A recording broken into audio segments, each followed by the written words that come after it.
Hola, hola, Sudacalandia y todas sus periferias. Somos Juli Quintana. Y Edu Barreto, y juntas hacemos el podcast Puto el que lee. Bueno, hoy estamos con dos invitados insospechados, misteriosos, nada famosos, siempre cancelados, Nico Martínez y Omar Berreta. En un episodio especial, ¿por qué? Porque celebramos 5 años Toda la piba con las palmas arriba. de este podcast que fue siempre un lugar de encuentro, una torre de Babel, un mapa de otra América que es la que sí nos interesa. Después de 5 años sostenidos en el tiempo, estamos acá reunidos de nuevo en Paraguay con sensación térmica de infierno. Así le damos la bienvenida a Omar a nuestra patria. Y bueno, muchísimas gracias por estar con nosotros hoy. Bienvenidos, Nico, Omar. ¿Cómo están, chiques? Dios mío, la verdad es que son muy pocas cosas las que se pueden decir después de esta introducción a ustedes y que el primer capítulo y el segundo capítulo de Puto el que lee es bastante histórico para nosotros. Muchísimas gracias por este recibimiento. Para nada programado y organizado, súper espontáneo. Y nada, qué hermoso escucharle siempre. Hola chiques, bueno, un milagro radiofónico, podcastero, desde aquella vez que hicimos los episodios 1 y 2 de este podcast maravilloso, Puto el que lee, con Juli Quintana y con Edu Barreto, que ya no necesitan presentación, porque son más que amigues, son les hades madrines del podcast, así que están desde el momento cero. Nos acordábamos hace un momento que Julio, estabas por defender tu tesis, ¿no? Y te dijimos, por favor, que no grabar con vos, qué sé yo, como que hicimos una prueba ahí. Pero bueno, grabamos esos 2 episodios, el 1 y el 2. Chicas, si no lo escucharon, vayan corriendo a escuchar los inicios tempranos. No sabíamos editar, no sabíamos entrevistar, no, tampoco es que ahora sepamos, pero bueno, hacíamos lo que podíamos. Y después, en medio de la pandemia, les volvimos a convocar para hacer Pensar y Sublevarse, con Juli, que lo grabamos con el Colo Kessel, amigazo, bombón, así compañero eterno, y con el Washi Atencio, poeta queridísimo, y Edu Barreto. Así que bueno, se va trenzando y entretejiendo un poco todo esto. Qué loco, aquella vez que me habían llamado, yo estaba 24 horas de defender mi tesis y yo estaba como que me encantó lo que lo que me proponía Nico y además me parecía una cosa re loca que pase en Paraguay, como que un podcast sobre diversidades, sobre transfeminismo, sobre un montón de como trabajo en territorio también que vienen haciendo y de todo eso queremos hablar un poco hoy. Voy a disparar porque así soy como periodista. Quiero empezar de una y quiero preguntarles cómo fueron los inicios de Puto el que lee. Bueno, realmente es que en realidad el proyecto, Omar y yo somos un poquito ¿Qué vas a decir? Hippies. intensos. ¿No? ¿Te parece que somos un poquito intensos? Y la verdad es que un día, en realidad todo empezó cuando estábamos tomando un café en el Juan de Salazar un día y vimos en un flyer, un afiche en donde pedían propuestas para podcast, para proyectos de podcast para la radio Ondas UD. Y ahí yo le comenté a Omar, le dije, che, ¿y si presentamos algo que no sé qué, para entrevistar, más que nada en escritores, eran escritores y escritoras de la comunidad LGBT? Empezó así, digamos. Y Omar obviamente se prendió fuego instantáneamente, como le caracteriza, y empezó así, salió la idea de Puto el que lee, y de repente nos encontramos haciendo fue creciendo, fue bastante natural, de hecho.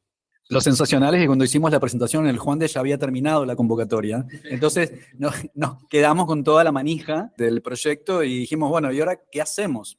Y vos dijiste, bueno, hagamos un podcast. Y la verdad que no estábamos todavía muy familiarizados con esta herramienta, pero bueno, tiene esto que reivindicamos siempre de la gratuidad y de la universalidad. Es decir, es gratis hacerlo, necesitas un teléfono con un micrófono más o menos, y es gratis escucharlo, necesitas tener un teléfono, un programa de computadora para escucharlo. Así que eso fue como entramos en esa autopista, ¿no? Y ahí empezamos con estos 2 bombonaces del corazón, así que hablamos de poesía, de literatura y un poco de estos temas que fueron, pero muy rápidamente nos pusimos anticapitalistas, claro, vino todo lo que vino después.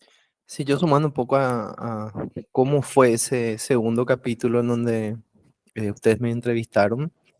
No, yo no entendía muy bien qué iba a pasar ese día, pero como mi abuela siempre me dijo que cuando me ofrecían algo yo tenía que decir sí. Bueno, y así me va. Interesante escucharles desde el comienzo de este podcast que fue creciendo y que fue obviamente recogiendo paisajes, miradas, problemáticas, que si bien son de países distintos, al final encontramos que cuestiones así como muy terribles igual nos cruzan, ¿verdad? Yo les quisiera como también, el segundo disparo sería a que Julio empezó. Si bien nos cuentan desde el comienzo, el puntapié inicial, la palada o la mamada inicial, no sé, podemos cambiar esas cuestiones inaugurales. A mí me gustaría saber qué cambió en Omar y en Nico a partir de este podcast o esta serie de podcasts que fueron también no solamente virtuales, sino presenciales, con un montón de encuentros que propiciaron, no solamente acá en Asunción, sino en casi toda Latinoamérica, ¿verdad? ¿Qué pudieron lograr con esta complicidad hecha podcast? ¿Afilaron sus lanzas o realmente piensan que la ternura que tenían puede ser pensada como un dispositivo? Bueno, muchas cosas. Para empezar, lo que profundizó la amistad entre Nico y yo, porque nos metimos a trabajar en este proyecto hasta el cogote, ¿no? Y viajamos y un montón de cuestiones que nos dio un espacio para discutir, para problematizar, y también para reírnos mucho y para divertirnos mucho y también para angustiarnos mucho en otras circunstancias. Yo creo que en mi experiencia, el tema del marco teórico, te diría. Porque, claro, yo la estaba leyendo mucho a Rita Segato, y Nico me había presentado a Leonor Silvestri, y estábamos muy leyendo eso, pero la profundidad latinoamericanista que a mí me dio la experiencia de hacer este podcast es insospechado, especialmente con el gran viaje de Sudaca. Viajamos a Uruguay, viajamos a Argentina, pero el gran viaje de Sudaca a Bolivia y a Perú, donde nos encontramos así en la cara con anticapitalismo, indigenismo, la literatura y la poesía como arma. Y eso, bueno, Edgar Solís Guzmán, Rosario Hakim, Raúl Prada nos voló la cabeza con el anticapitalismo indigenista, esto de la Federación de Naciones, volver para atrás, un poco recuperar esas cosas. Y después esto de saber que no podemos revertir la colonización, pero podemos reconocer que seguimos colonizados. Y eso ya es un montón, ¿no? Y empezar a pelear desde ahí. Y después también Perú, que es otro mundo increíble, donde hay un nivel de compromiso de lucha y una calidad poética y literaria que por motivos que yo le quiero echar la culpa al neoliberalismo, no nos terminamos de vincular.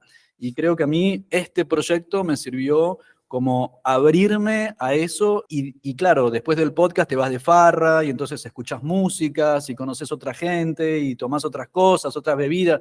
Es como que es toda la experiencia de esto, ¿no? De ser hermanes en esta gran autopista panamericana que parece que está ahí, pero que no la transitamos mucho, o por lo menos no había sido mi experiencia de vida. A mí me pasa algo mucho con todo esto que transitamos con Putor que lee, que tiene un poquito que ver con la materialización porque mucho hablamos desde la teoría, desde la abstracción, desde las cuestiones así de tipo de haber leído qué tal autor, qué tal autora, qué tal no sé qué cosa, que bla, bla, bla, bla. Hablamos del neoliberalismo y el capitalismo y el no sé qué cosa y toda la pindonga, ¿verdad?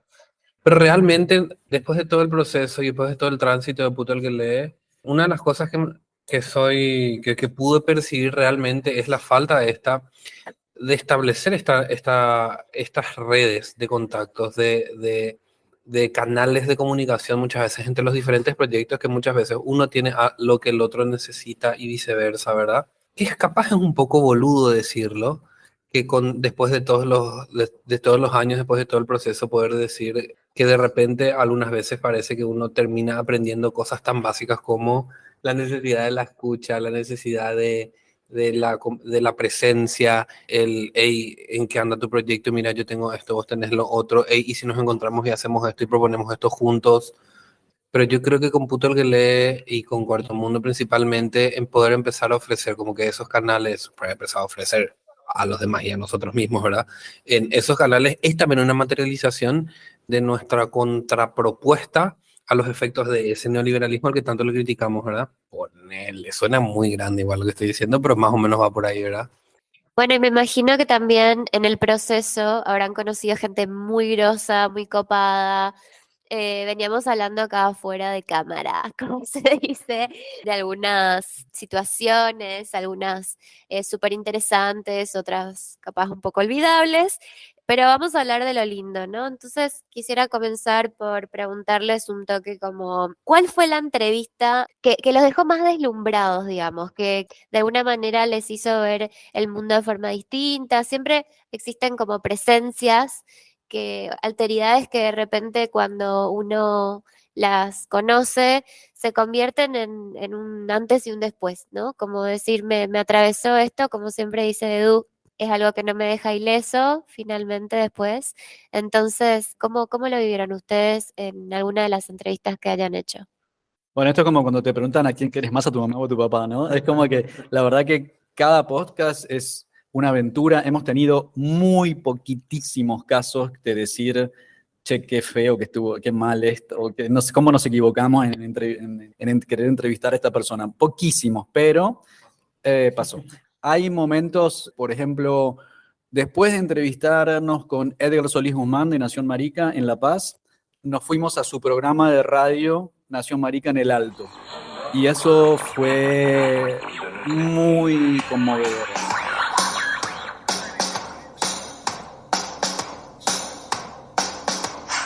Soy la nación clandestina. Una trinchera sexual disidente. Una marcha de la bronca. Un manifiesto contrasexual. Un deseo homosexual irreverente. Un género en constante disputa. Un santo marimacho machorro. Un beso de la mujer araña. Una yegua del apocalipsis. Travestida. Diferente. Profana. Marginal. Somos Nación Marica. Nación Marica.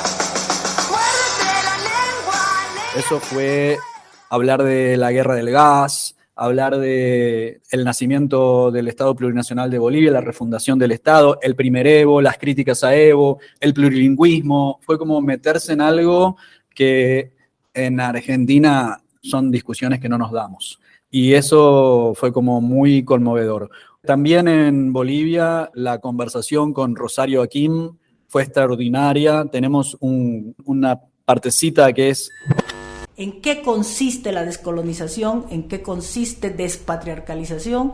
Consiste en dinamitar las marcas identitarias impuestas por la herida colonial. ¿Cuáles fueron esas dos grandes marcas?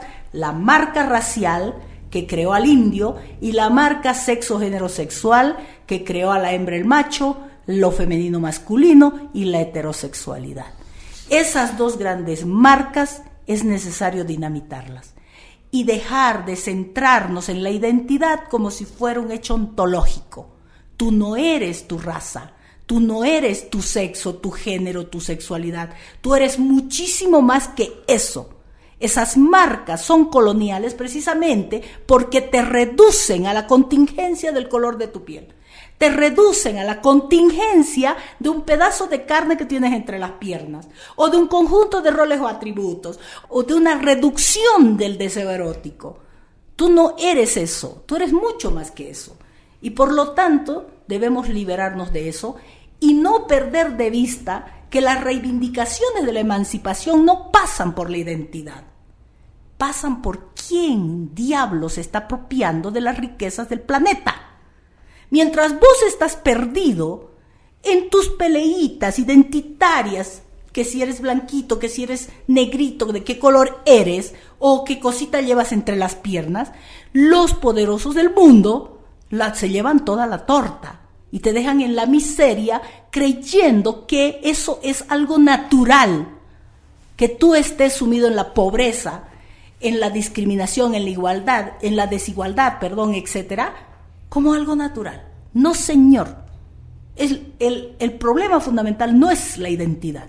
El problema fundamental de las luchas es por la riqueza de las naciones. Nos largó una filípica así, pero pensemos en el despojo, la expoliación, así un cachetazo de realidad muy fuerte. Y después hay otros personajes entrañables, Fidel Chaparro, el poeta La Fidel, que es muy conmovedor. Lo que nos hemos divertido con Joan Villanueva y Nico en La Paz de la Colectiva Imaginaria, Gaela Tchanek, Cari Contreras, la activista, travesti, candidata al Parlamento por Perú, con su retórica, con su discurso, con su fuerza. Y así como nosotros nos preparamos, también se está preparando la derecha, también se están preparando los empresarios. Y entonces, ¿qué nos toca a nosotros? Poder reconectar con los movimientos sociales, con esas personas que están fuera, con esa compañera que se levanta a las 4 de la mañana para poder vender papa en el mercado. A ella tenemos que convocarla, a ese compañero que se levanta para vender emoliente. Es momento de pasar a una articulación mucho más grande y extensa. ¿Cuándo va a ser el día que los compañeros del sindicato, del movimiento sindical, se encuentren con el movimiento LGTB? No vale citar a todos, Omar. Me parece que hay que elegir alguno. Quiero agregar a esto que dice Omar, que es también, que nos dio también la oportunidad de repensar esto que nosotros muchas veces damos por sentado, porque si bien yo conozco lo que hace Edu y sus proyectos de Edu hace ya unos cuantos años, porque vivimos en la misma ciudad y ya nos conocemos hace un buen tiempo y compartimos cosas hace un buen tiempo, lo mismo que Juli, la verdad que Puto el que lee también nos dio el tiempo de sentarnos a profundizar en los proyectos de cada uno, no solamente el consumo directo de la obra, sino también a reflexionar en la propuesta y en su contexto y en su biografía y cómo podemos hacer para entretejer esos proyectos con otros proyectos, tanto nacionales como internacionales, como proyectos que tal vez no se ascriben necesariamente al producto inmediato de su obra, sino a cosas más grandes.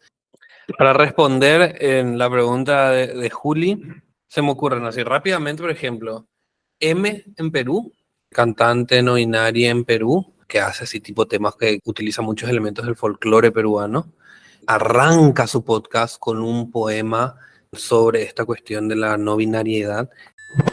Usa mis pronombres. Dime a la cara con una palabra que me reconoces, que existo, que no soy invisible. ¿Qué es tan difícil? ¿He hecho algo mal? Cada vez que me dices ella se desvanece mi carne, y no la carne que ves, sino la que siento, la que es mía y solo mía. Cada vez que me dices ella me reduzco a la carne externa, a la piel visible, a las tetas, a los rasgos de mi rostro sin barba, a mi falta de testosterona, a mi cintura, a mis caderas que dejé de ocultar.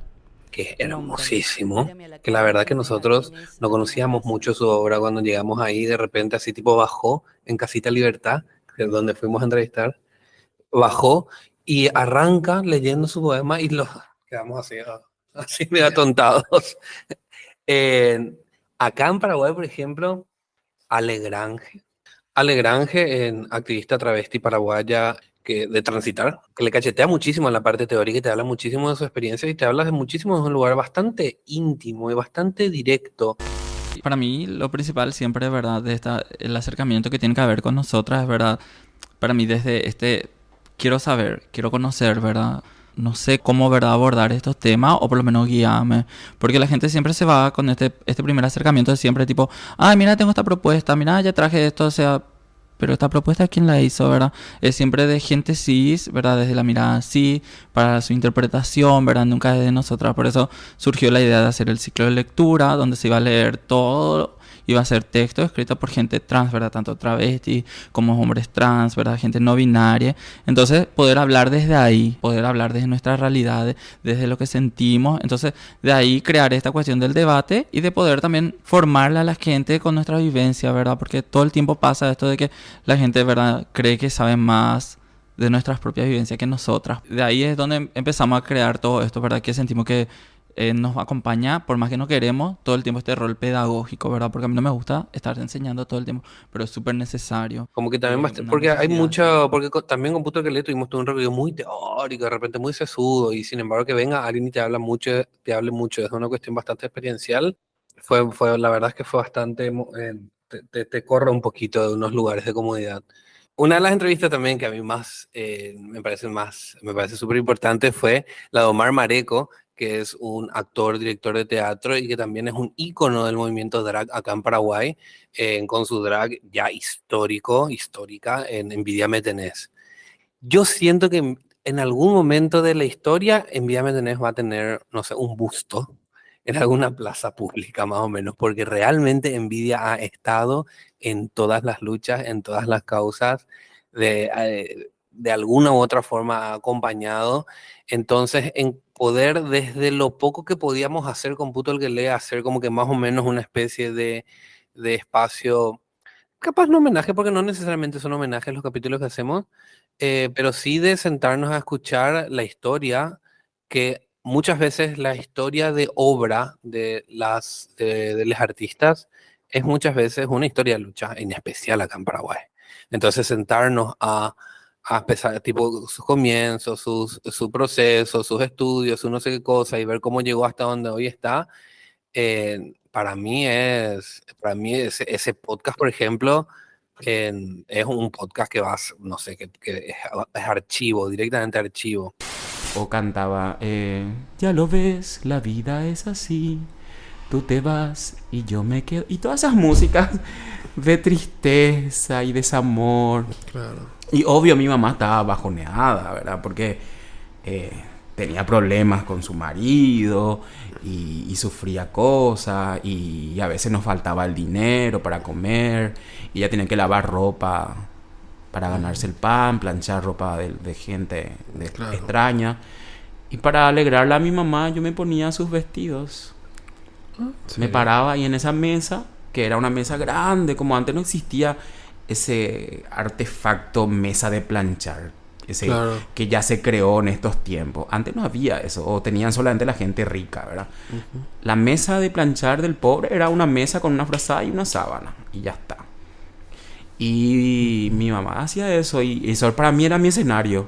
¿Y cómo respondía? Entonces yo me mamá? subía y me ponía su vestido, y nada, ella haceme show, me decía, y yo la alegraba a mi mamá. Entonces imagínate lo lindo de eso.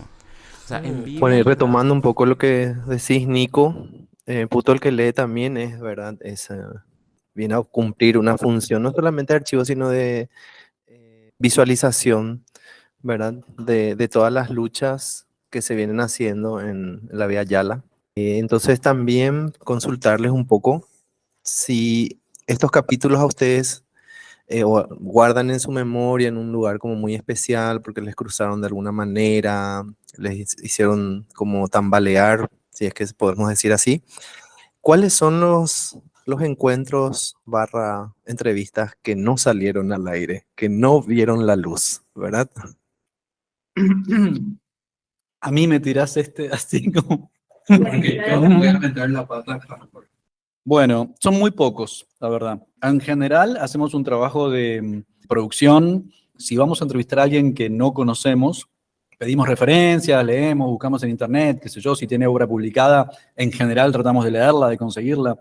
Pero algunas veces, en un viaje que estábamos con mucho trabajo, nos pasó que nos encontramos con, en un caso, un interlocutor que es un líder de movimiento LGBT de una ciudad latinoamericana, que nos pareció que no estaba movilizando hacia un lugar de liberación, sino más vale hacia un lugar de resignación cristiana, hasta casi diría yo. Y tratamos de levantarlo durante la entrevista y no levantó. No es que porque no estuvimos de acuerdo, porque muchas veces hay gente que dice cosas con las que no estamos de acuerdo, pero nos pareció que podía ser contraproductivo para una parte de la audiencia, porque algo que quiero decir y que lo digo que siempre que tengo la oportunidad, es que algo maravilloso del podcast es esto, es la gratuidad y la universalidad, y nos llegan a veces mensajes de chiques de pueblos muy lejanos de la vida urbana, donde no hay un boliche, donde no hay un centro de estudiantes, donde no hay una universidad, donde no hay lugares de encuentro para agitar y para transformar la realidad que te oprime, y que nos piden, ¿me puedes poner en contacto con esta persona? O yo estoy empezando a pensar en transicionar y bueno, como que no pueden hablar con nadie, ¿no? Y nos pareció que poner una mirada un poco derrotista, un poco resignada respecto a nuestro colectivo, podía ser contraproducente para alguien que necesita un poco de acompañamiento afirmativo de su identidad. Bueno, gracias por contarnos, Omar. Vamos a ponerlos un poco incómodos un ratito más. Si no se molestan, porque bueno, para eso vinimos, sino para que nos invitan, ¿no? Yo amo que nos invitaron a las más malas de todo el podcast. Acá a Edu y a mí hacemos la equipa más hija de puta.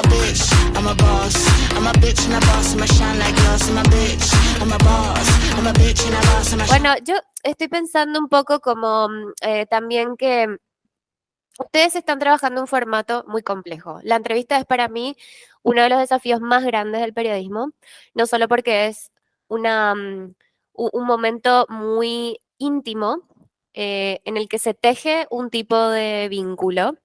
Ustedes mismos tejieron un vínculo entre ustedes a través de ese formato, de ese género periodístico, si se quiere. Y también es un momento en el cual pueden llegar a, digamos, extraer información muy importante, no solo de la vida íntima de las personas o de su pensamiento político o de acá en el contexto de Puto el que lee, que es un poco la transversalización de todo lo que es político, pero también poético y también como experiencial y también, digamos, del pensamiento de cada uno, de su vida, su militancia. Y estaba pensando como en esos momentos de las entrevistas, también qué experiencias, digamos, incómodas, pero incómodas en el sentido positivo, como la experiencia que contaba Nico hace un rato, por ejemplo, con la entrevista de Ale Grange, que le hacía como replantearse ciertos valores o ciertos como pensamientos que de repente no podemos, o sea, no accedemos de no ser a razón de nuestros privilegios, pero también a razón de que por ahí no interactuamos por ahí con distintas realidades que están acá, están en Latinoamérica, están en nuestra Via Yala, o sea, y quisiera preguntarles por eso, ¿qué entrevista encontraron que fue así como que les incomodó un poco en términos de necesito entender mejor esto, necesito profundizar esto y necesito yo como revisar mis privilegios? A mí una de las entrevistas que me acuerdo que me hizo reflexionar muchísimo, que me mantuvo como que bastante durante la entrevista misma bastante atento y después tipo como que me hizo inclusive pensar y escribir y reflexionar bastante, fue la de Orlando Sosa Lozada en Lima, que es un activista afroperuano, un activista gordo y LGBT, pero que empieza, y ese podcast está muy recomendado, empieza el podcast hablando sobre cómo, por ejemplo, los afectos están solamente permitidos para cierta clase de cuerpos y empieza a hacer como que toda una reflexión en torno al amor. ¿Es acaso el amor una posibilidad para todas las cuerpas? En este capitalismo tan voraz que jerarquiza las cuerpas, beneficiando a algunas por habitar el campo de lo hegemónico, a costa de la opresión de otras cuerpas a las cuales se les enseña a despreciarse a sí mismas, siendo la culpa y el odio sobre estas cuerpas la principal fuente de riqueza de la industria de la belleza y del bienestar, mal llamada industria de la salud, el amor se convierte en una imposibilidad para muchas cuerpas que son percibidas como no dignas de merecer amor, deseo y cuidado. El amor parece ser una imposibilidad en la adolescencia de muchas maricas, machonas y trans que no pueden manifestar visiblemente sus identidades, sentires y afectos. El amor parece ser una imposibilidad para muchas adolescentes gordas que son las últimas en ser elegidas para los quinceañeros, fiestas de promoción u otros. El amor parece ser una imposibilidad para... Y como el amor, entendido en básicamente términos neoliberales, termina siendo como que una especie de trofeo a la adaptación del mercado. Todo esto a partir de un abordaje muy desde su identidad disidente, pero con muchísima ternura. Es muy precioso lo que dice, con muchísima soltura, y es muy claro, es muy contundente. La verdad es que fue un podcast muy enriquecedor, un trabajo muy enriquecedor lo que hicimos con él. Y no sé, yo creo que pienso así rápidamente. Te podría decir probablemente 10 más, pero me parece que a efectos económicos del tiempo le paso nomás a Yomar el micrófono. Bueno, estas preguntas no, bueno, al menos esta pregunta no la compartí acá en la previa, pero escuchándoles, para seguir con la línea de Juli de...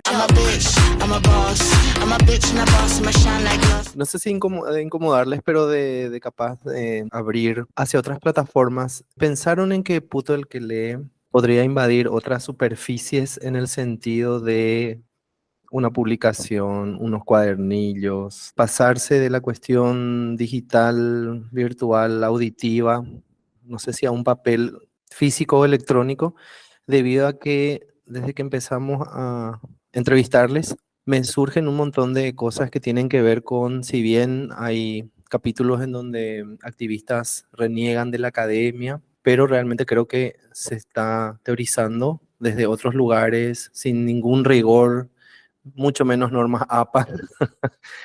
Eso que decías, Omar, ¿verdad? De gente que escucha el podcast y encuentra que no es solamente una entrevista a profundidad de un tema o la problematización de alguna carencia o algún episodio en nuestro continente, sino que de alguna manera es un punto de encuentro, un punto de referencia, incluso, no sé si me animaría a decir que es casi educación sexual gratuita, con un enfoque que incluso escapa a ciencias como la psicología, la psiquiatría, la medicina en sí, ¿verdad? Entonces, esa es la reflexión que me generan en este momento. Voy a tratar de responder, ¿verdad? Principalmente si es que nosotros queremos migrar, es que de hecho que ya tuvimos como que diferentes intenciones de hacerlo, diferentes formas también de hacerlo dentro de nuestras propias posibilidades. A nosotros, de hecho, que una época tuvimos más o menos la posibilidad y la habilitación para hacer, ¿te acordás cuando nos ofrecieron un programa en Avia Yala TV en Bolivia? En un espacio ahí, y me acuerdo con Omar nos consideramos cómo cuernos hacemos esto, porque era un espacio en la televisión de Bolivia. Yo creo que tenés razón, que hay algo dentro de la construcción de nuestra identidad como que tiene que ver con esto bastante sudaca y que siempre está como que muy a la periferia, digamos. Cada vez menos, pero ponerle que nos hace como que romantizar un poquito la marginalidad, y entonces eso lo que hace es que muchas veces digamos, bueno, dale, ya fue así, que lo que normas que no sé cosas, pero en realidad para poder construir una historicidad medianamente formal, no sé si normas APA, pero tratar de tener un poquito de rigor, que de hecho que lo que nosotros estamos haciendo con Puto el que lee, queramos o no, nos hagamos lo muy sudasca, periférico, nombren luego, en realidad es archivo. Nosotros estamos construyendo un archivo. Estos son 5 años de Puto el que lee, son 5 años de entrevistar y hacer como que un trazado histórico de diferentes luchas, que en realidad en algún momento se podría hacer más o menos una especie de reflexión en torno a lo que es más o menos lo que nos pasó con Omar ahora, cuando nos empezamos a preguntar qué cambió del 2018, 2019, cuando empezamos esto, a hoy en el concepto de lo contracultural. ¿Dónde está la contracultura queer? Porque cuando empezamos nosotros había una cuestión así muy cumbiera, muy, no sé, todo muy, muy bla, bla. Yo hoy no sé si es que la contracultura de hoy, de esta nueva generación queer, está en el mismo lugar. ¿Entendés? En aquella época había muy fanzine collage de cómo abortar, que en ese momento era absolutamente necesario.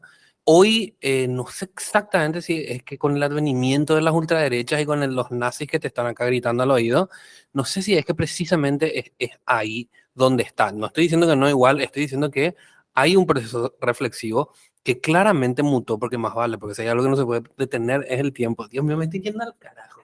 Canal 9 me está pidiendo acá un poco de redondeo. Que de hecho que eso fue lo que este año empezamos a hacer, o sea, hace poquito empezamos a hacer, y que por eso le escribí a Edu y le dije, Edu, que Edu dio un taller hermoso en el Juan de Salazar hace poquito, y le escribí a Edu y le dije, Edu, pásame el contacto de algún nuevo autor LGBT joven para saber en qué anda hoy el piberío LGBT, el piberío queer, qué se divaga, qué piensa, porque nos gustaría poder empezar a hacer ese trazado hoy, porque pasó con un lustro. Entonces no pasarían de podcast a otra plataforma. Yo creo que sí, yo creo que estaría bueno, estaría re bueno un libro de las anécdotas a puto el que lea.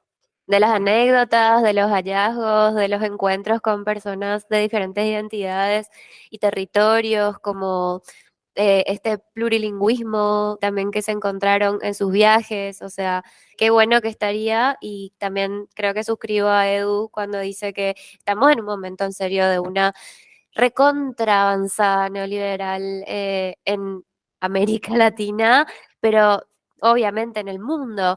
Sin embargo, tenemos nuevos autoritarismos ahora. Se está hablando mucho de las nuevas derechas y demás, o sea, más o menos ya a inicio de 2000 se empezaba a hablar de las nuevas derechas, pero por sobre todo en este contexto lo estamos viendo ahora con Milei en las elecciones de la Argentina, lo vimos ahora con la tercera fuerza política que emergió ahora en Paraguay, que fue con la Cruzada Nacional, o sea, es un contexto jodido y me pregunto si la teorización, como para hacerme eco de la pregunta de Edu, no estaría buena como tenerla también en un formato físico.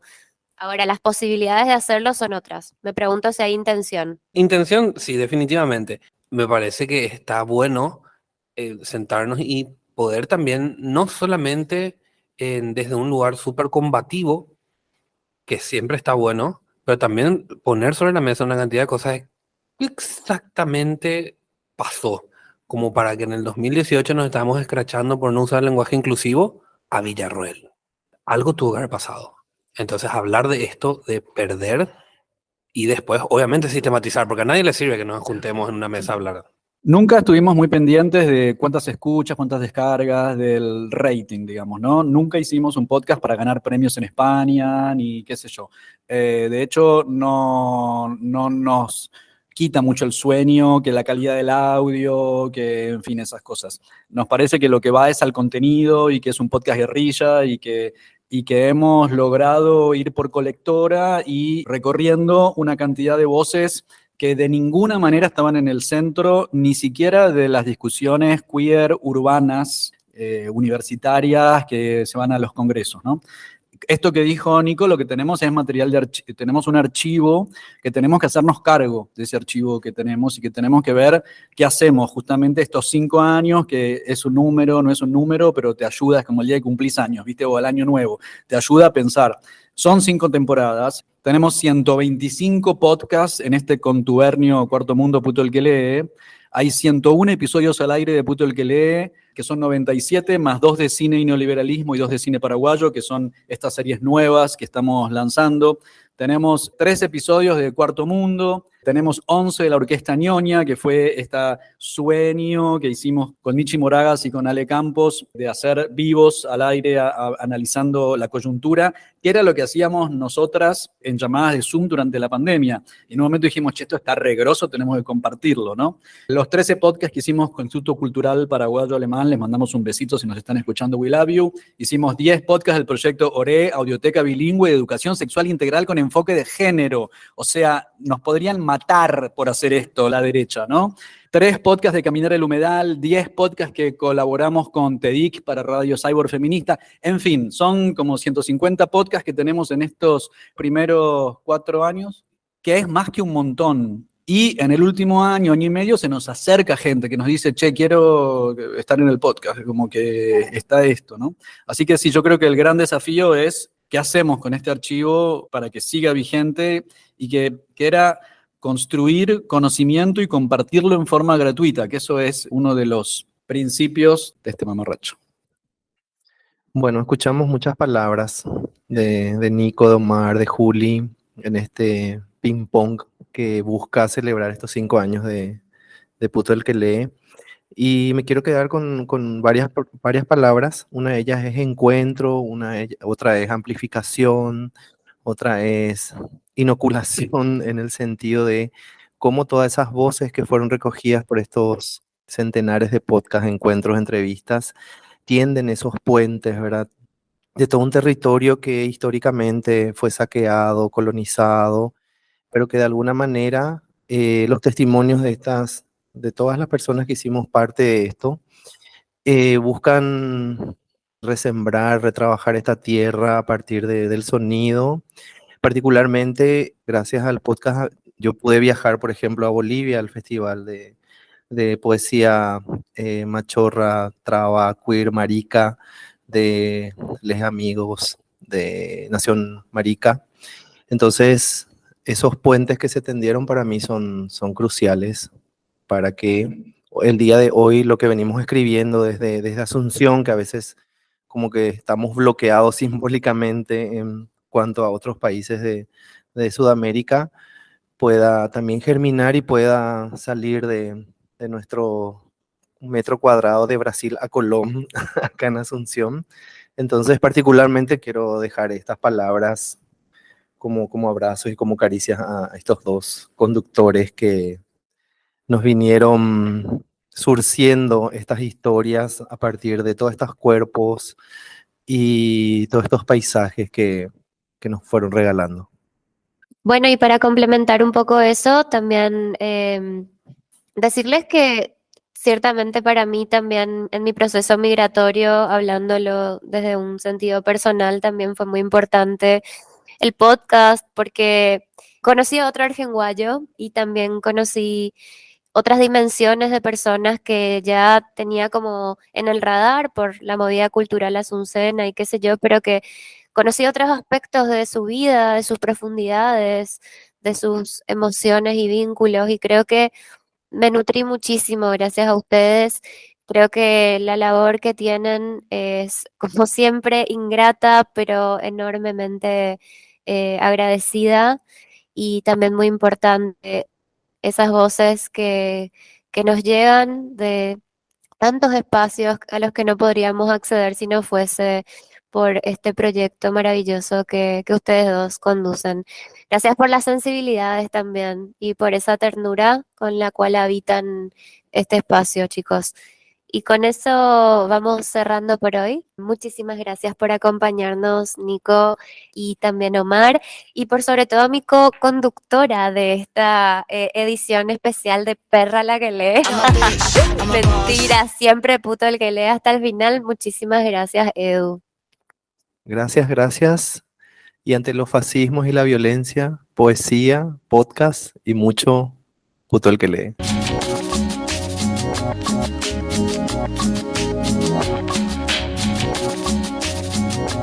Vamos a terminar.